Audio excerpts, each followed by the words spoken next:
اللہ تعالیٰ اپنی مہربانی فرمائے، اللہ تعالیٰ اپنی مہربانی فرمائے۔ اللہ تعالیٰ ہر ایسی تنہائی سے بچیں جس میں فتنے کا اندیشہ ہو، اس سے دور رہا کریں۔ ہاں، ہر ایسے تعلق سے بچیں جس میں فتنے کا اندیشہ ہو، اس سے دور رہا کریں۔ ہاں، گناہ کی باتیں نہ دیکھیں، نہ پڑھیں، نہ سنیں یاد رہیں۔ ہاں،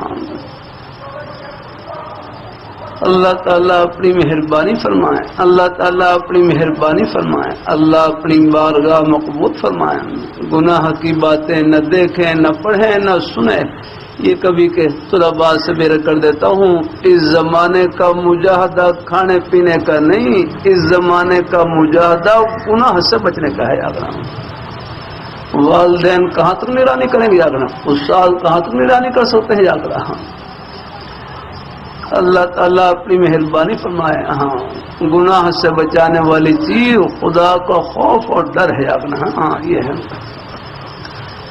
اللہ تعالیٰ اپنی مہربانی فرمائے۔ اللہ تعالیٰ بچوں کی نیک مجالس کا خیال رکھا کریں، بلکہ ان کو نیک مجالس میں لائے کریں۔ دین کی باتیں سننے سنانے سے دل ٹھنڈے ہوتے ہیں۔ یاد رہا،